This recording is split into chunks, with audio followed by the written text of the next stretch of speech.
Well, I'm back in the studio again, and as you can see, the sun, shining, coming from right up that way. But I'm going to take my glasses off here, folks, and as the crows, sing, they're so happy because they got some corn out here on the ground, and they're wishing I'd go back in the house so they could eat it up. But before I go in the house, we're going to have this little talk here. I'm talking to this tree. Yeah, I'm really not talking to this tree. But there is a thing going on in the land today. And the land I'm talking about is all over the world. I mean, it's going on all over the world. There is no part of this world that this isn't going on in. There is a battle going on. And you will either win or you will lose. It will depend on what you do. Did you hear what I said? I said it will depend on what you do. The end results will only be according to what you do. The end result for me will only be according to what I do. And I get to do something every day. I do. And when the day is over, I better have done, what I was supposed to do. When is a man's day over?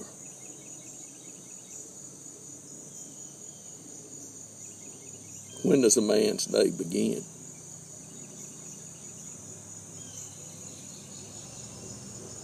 If it begins, it's got to begin. And somebody caused it to begin. Or something caused it to begin. That's just the way it works. Every child has a father. There was one woman that did not have a mother. There was one man who did not have a mother. Yeah. That's the way it is. But God had a son first. God had a son before his son ever had a wife.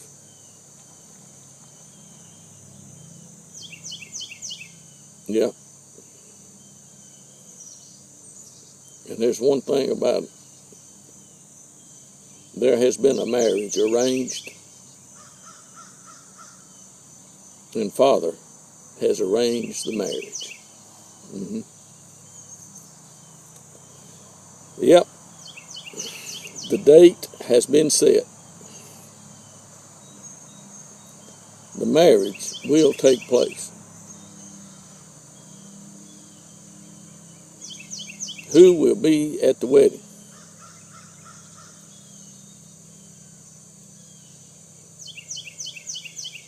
There'll be 5 virgins that don't get to go. They ran out of oil. There will be people that get into the wedding, and there'll be people at the wedding that are going to notice that person at the wedding. And they're going to be asked, how did you get in here?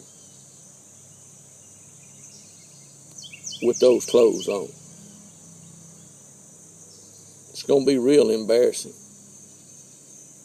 But that man at the wedding is not going to be able to stay. He's going to be removed. There are preachers today. There are apostles today. And there are prophets today. Some are of God.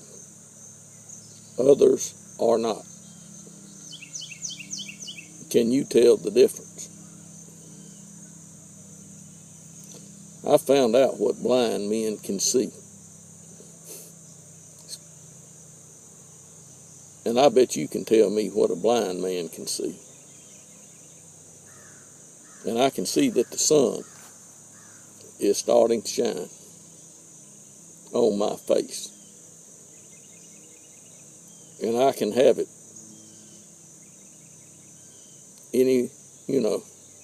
it's there. The sun is there. I didn't put the sun there. And the moon you see at night, I didn't put it there either. But I know who put the sun up there. And I know who put the moon where it is. And I know who is planning a feast that most people don't want to think about. Because there is some flesh going to get eaten up. It is not going to be good.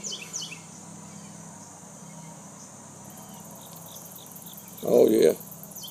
You can read about it in the book. History book. The book of Revelation. You can just look right back there and you can find out. And this morning I want to address some of these preachers. I mean, if I'm a preacher, I can address a preacher. That's just the way it works.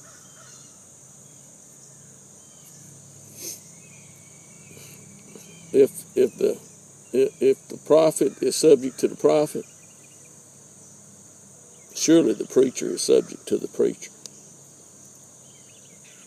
But the question I want to know is, how can you be deceived into believing that you're not doing good,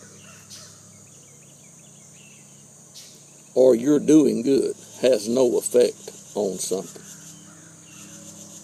How can the devil convince you that you cannot do good and not it have an effect on you? There is a place that I read today about righteous acts. Those acts of righteousness are done by men and women.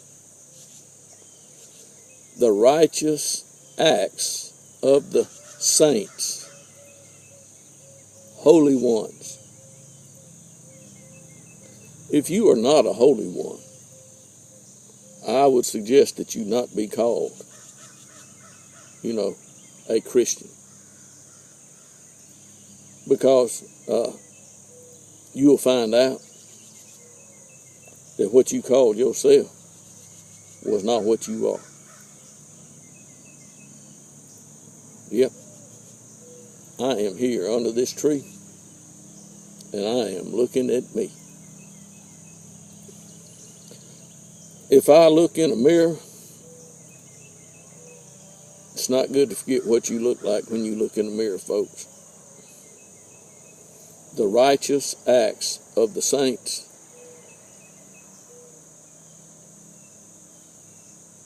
are turned into white garments. A white garment is not soiled or wrinkled. And it sure doesn't have no blood on it. The last thing that a prophet wanted was the people's blood on his hands. And the only way that that prophet could keep, their blood off of his hands was to deliver a message. Well, I was told to deliver a message. And the message I deliver is for whoever hears the message. Do I listen to messages? Why, certainly. Do I read messages? Why, certainly. I suggest you pay attention to messages. There was a letter written. It said it was addressed to 7 churches. And if those people that received that letter didn't repent, the consequences had already been set. And they wasn't set by John, who wrote the letter. I heard a man tell me, I've heard several people tell me, "Oh, Jesus died for me." Yeah. Oh, his blood was shed for the sin of the whole world. But Jesus did not die for me. He died because his Father wanted him to. Jesus asked his Father 3 times about that situation.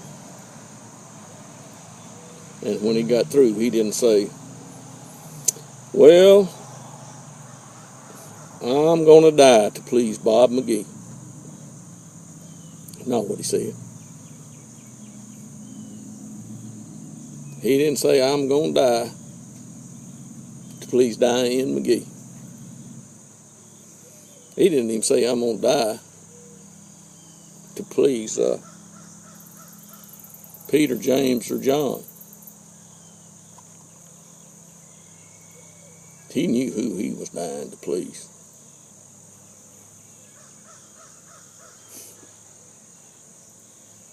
The one that said, "This is my son, with whom I am well pleased."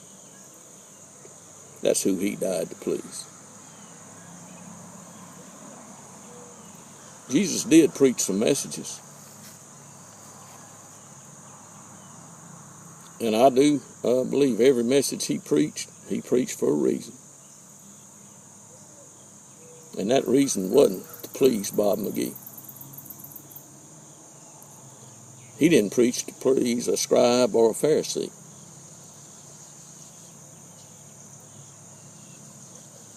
And if Bob McGee ever starts preaching, just to please me, he gonna be done got out the will of God.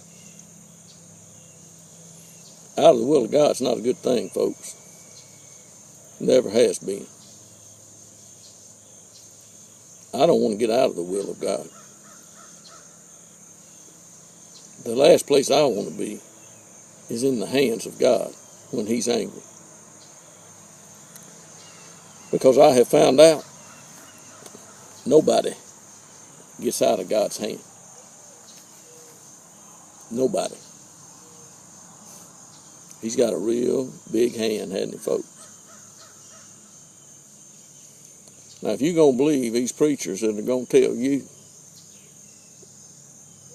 Jesus did everything for you and you don't have to do nothing, I want you to share this video with them and tell them that there was a preacher on, YouTube that had something he wanted to say to the preacher. I really do. Folks, we don't have time to play games with the devil. The devil's not playing games with us. No, the devil don't play games with us. We were told to put on the full armor of God so that we'd be able to stand. And if you've got on the full armor, you will be able to stand.